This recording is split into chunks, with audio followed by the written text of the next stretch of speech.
My name is Augustine Enonchen. I am an integrator with Scenario Integration Division. I've been here over 4 years.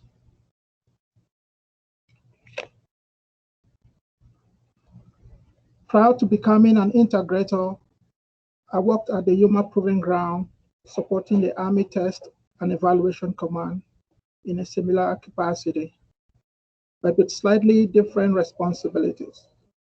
As a test data analyst, I had to do more of downrange testing and building test scenarios. I have a degree in mathematics and minor in electrical engineering. I'm currently working on my master's in industrial engineering.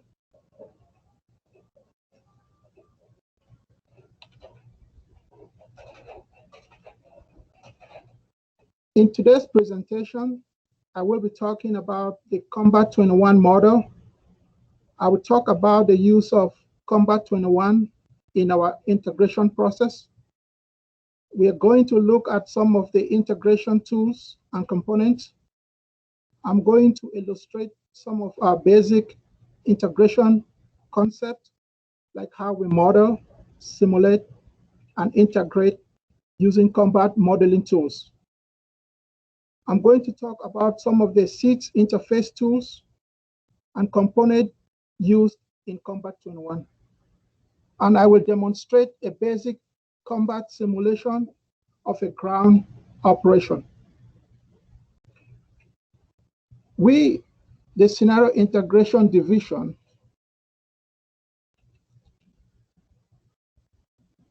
uses COMBAT21 model to do scenario integration.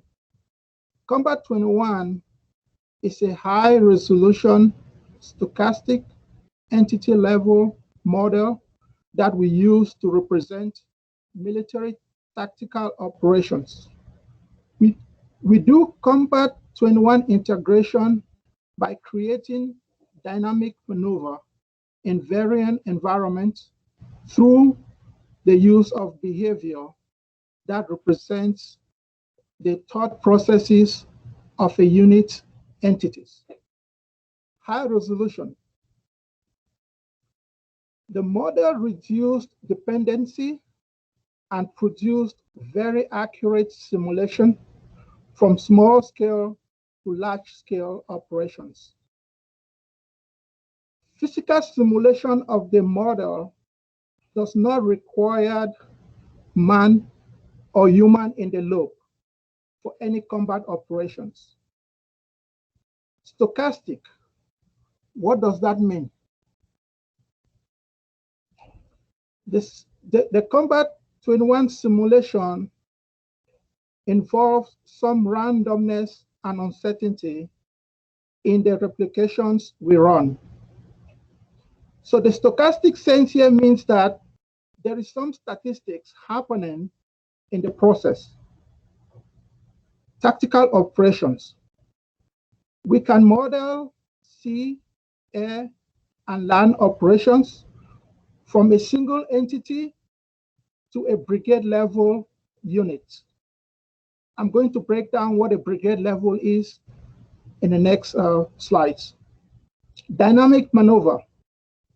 We can dynamically employ different maneuver techniques such as speed, direction of travels, spacing, orientation, and formation, just a few, to the combat system during the integration process. Environment. We can simulate operations in urban complex and open rolling terrains. Some of the limitations with a certain environment is line of sight, particularly when you're doing direct fire engagement. I'm going to demonstrate that as well. Behaviors.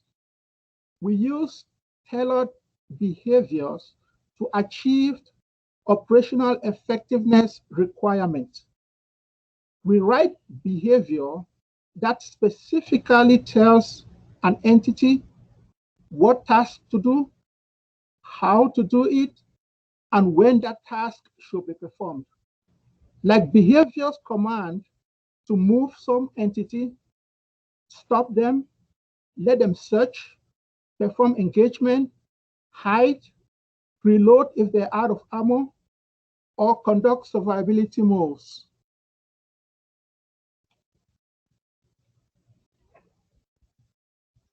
Simulated entities and environment.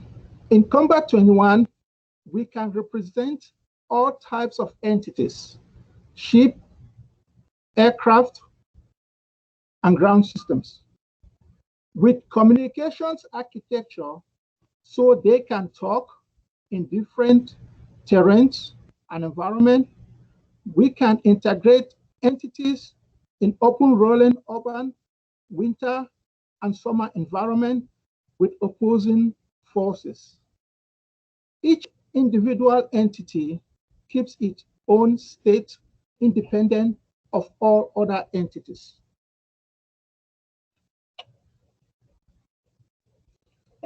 Conceptual view of a Combat 21 entity. Here is a conceptual view of a tank entity that Combat 21 can represent. This slide shows each entity has common capabilities, such as being able to move with tracks, searching with its sensors, engaging with its weapons, and communicating with its radios.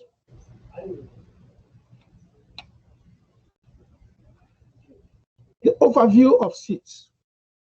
I know in the previous presentation, Mr. Rick Pierce and Ken Brown talk about some of the scenario integration aspect.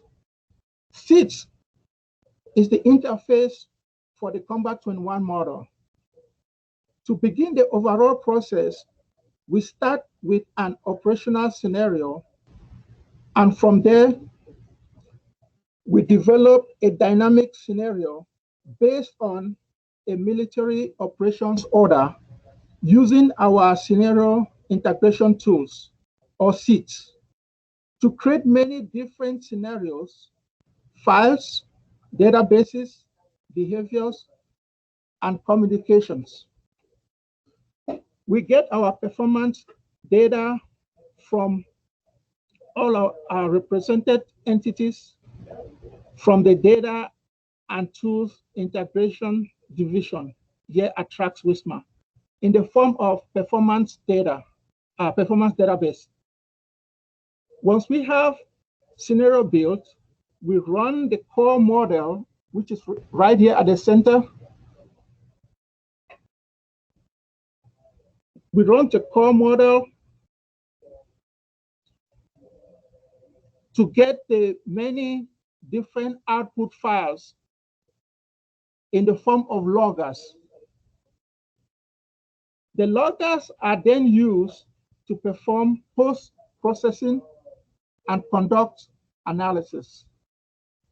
In a typical Combat 21 dynamic scenario, we can model from brigade plus to entity level scenario, but we normally model battalion plus to company plus scenario. What does that mean? Brigade, battalion, company are echelon levels in a Combat 21 force structure. We call them units. A unit normally comprises of multiple subunits. An example, a company unit will have a platoon, will have a squad or section unit, a team unit below its echelon. A company plus size force is about 500 to 600 entities. That's number of personnel. A battalion plus size force is about 1,000 to 1,500 entities.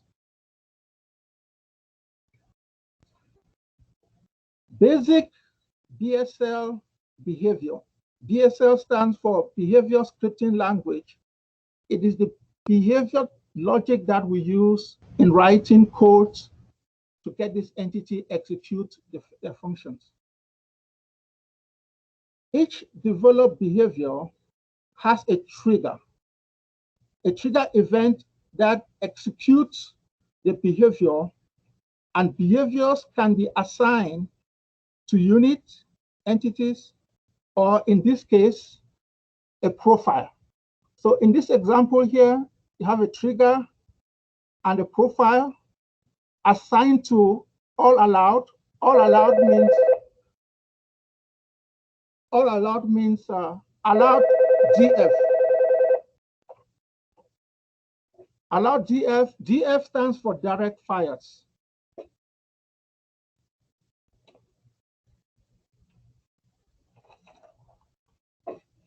Combat 21 launcher. This is a picture of a Combat 21 launcher, which allows us to execute SITs. From the launcher, we can use different tools, such as tools for comparing scenarios, tools for comparing databases, tools for packaging a scenario, and tools for working with terrains. The Combat 21 launcher we also use that launcher to run our model. We can also launch task tree, GUI, the graphic user interface, which is one of the tools we're also using for integration. Through the launcher, we can run a playback of a scenario like the demonstration we are going to see.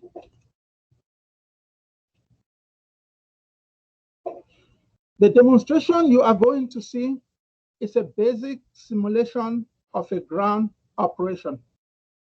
In this demonstration, I'm moving 3 sections of 3 vehicles each, making a total of 9 vehicles conducting this operation. Vehicles will be traveling from south to north at a speed of about 20 kilometers per hour. That's just the parameter settings. It could vary. Along an avenue that I called named Avenue A, with a start and end point. The end point is the objective of this mission. The entity orientation is currently at 0. Clockwise from the north, you can see the entity facing north, and the vehicles are all in column once they start moving. What does column means? It means the vehicle are positioned one behind the other, with spacing of about 50 meters between vehicles and 100 meters between sections. Remember, there are 3 sections. The convoy means vehicle moving in group, is going to encounter some enemies along the way. You can see right up here, there are 6 red entities, I call them. They are the enemies. They have set up an ambush position where they are going to attack the convoy. This convoy comprises of different vehicles like trucks, compact sedans, and vans. This is just an example, but normally it will be tanks, Bradley, and stuff like that. So pay careful attention here. I'm going to ask a question once this simulation is done,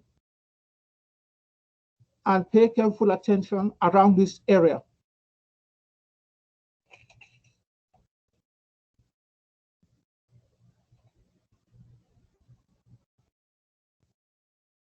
So now you can see they're in column formations.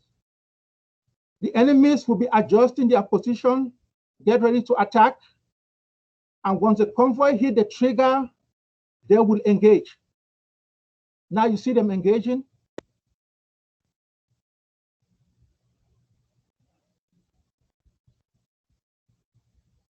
So that's pretty much it. Now, this is my question. Can anyone tell me why this vehicle stopped. You don't have to, but just a test.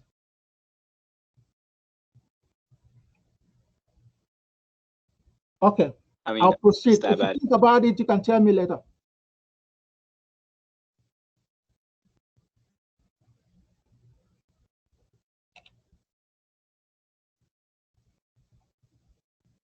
In summary, Combat 21 is an assessment modeling tool used to evaluate combat mission based on operational concepts.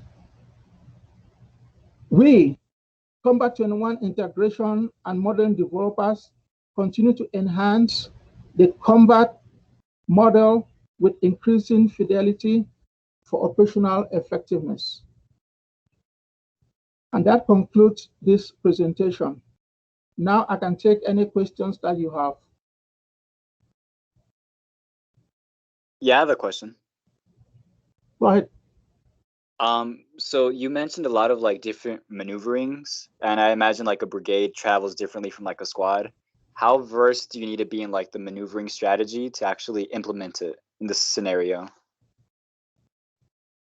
The maneuver techniques, everybody has to execute that technique in that unit. However, we can break them up depending on what the mission is. We can ask certain units travel in certain way or certain direction using certain maneuver schemes.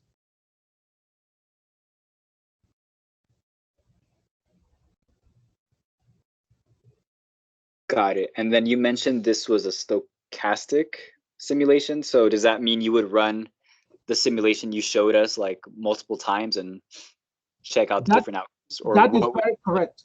We normally run 31 replications. It could be more, but at least 31. Yes, because the outcomes per replications is not going to be the same. They have different draws. Rep 1 will give you a result. Rep 1 will give you that same result in different order. Maybe it will draw munition 1, number 10, and in Rep 2, it will draw that same munition number 20, stuff like that. Are you looking for anything in particular when you do multiple runs, or you're just looking for just general data on them? I think I'll ask, I could say to have more representative of the model to find that accurate, I would say, outcome. So we give ourselves opportunity to do a lot of runs or replications to answer some of those questions in case. Hey, Augustine, this is Rick Pierce. Let me chime in on Mario's question there a little bit. So we'll run multiple replications, and with hopefully you get to a point where you're changing your variables tend to steady out at a certain level. That gives you some pretty good confidence that you're getting a a true average or a better representation of the most likely outcomes. We also look at the data in detail as it comes out, because sometimes you'll have like bimodal data. Sometimes something happens in the fight that causes it to go one direction, and maybe friendly forces don't do so well.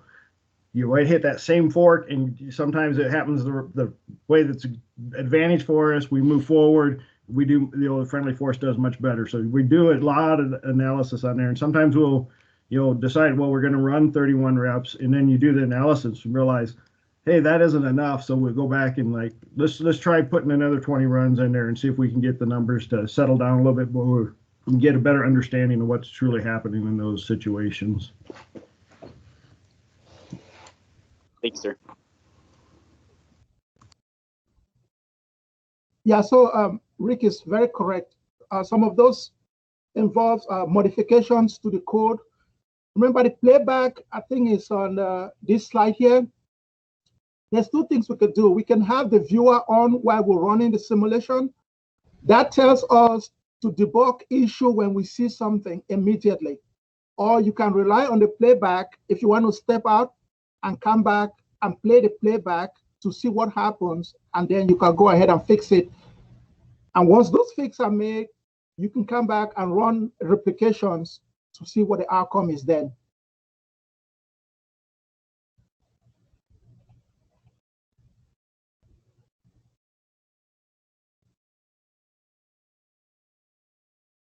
Any more questions?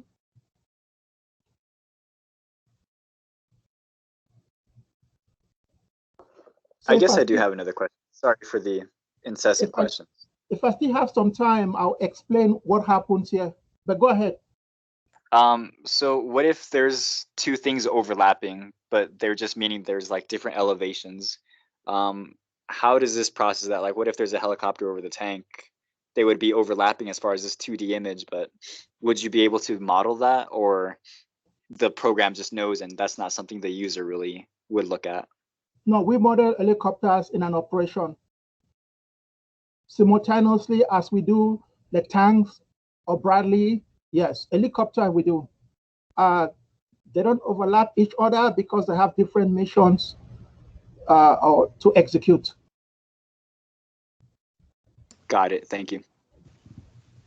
Hi, this is Christine Powell. I just wanted to make sure it was known that the model does do 3D within its innards. It's just that the viewer is 2D that you see right now. Over. Thank you, Christine.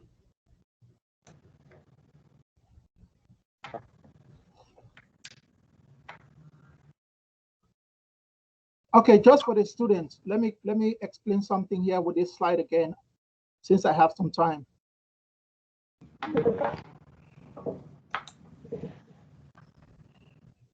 So in a typical run, if we see this happen, and if you notice, this entity here did not fire, this entity here did not fire. Now, that is concerning. So we're going to have to investigate why. They might not have line of sight, or the range, the ammunition range is not appropriate. So we're going to have to investigate that. That could be the reason why they didn't fire, because they ought to. Now, for the reason why this vehicle stopped and the other one did not, it's damage. So that's the reason. It's damage. Then we have to investigate why it happened, stuff like that. So those are the things we do when we do playback, and then we have to rerun.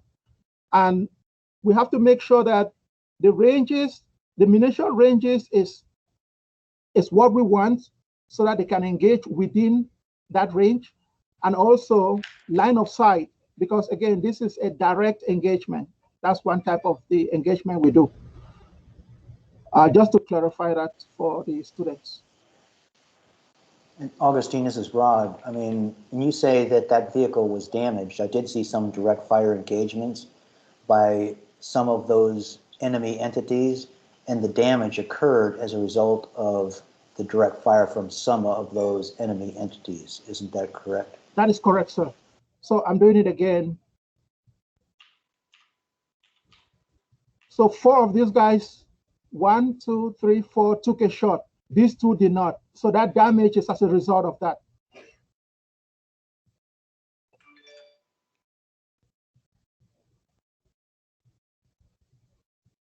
Right, and like Augustine was saying, this is Rod again, what we would end up assessing is whether or not that particular vehicle entity received perhaps damage that is a mobility kind of a firepower, so that it cannot maneuver anymore, or perhaps it was enough damage that it was catastrophically killed.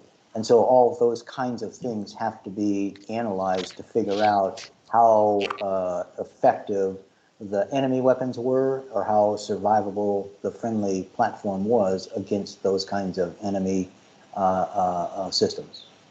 Over.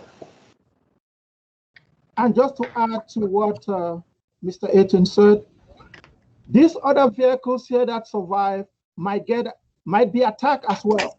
But probably the ammunition that was used wasn't effective against them.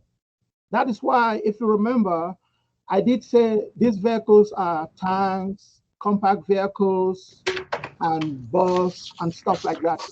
A tank is more sophisticated. The body is well protected. A sedan, not so much. And if you use a certain type of munition against a sedan and a tank, the result will be different. A tank might not get severely impacted like a sedan would. So this probably could be a tank, and this is a sedan. But this is something we do on our end just to assess the lethality of the weapon against certain targets.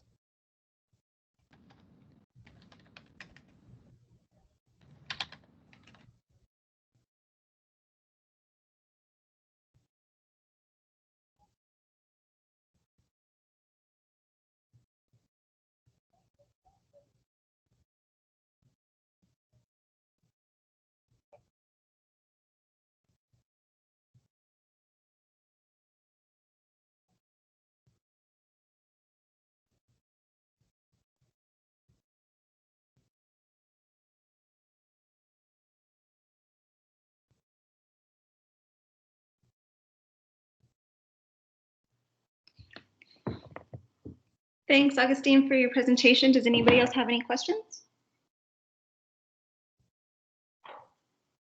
Okay, thank you very much. Thank you.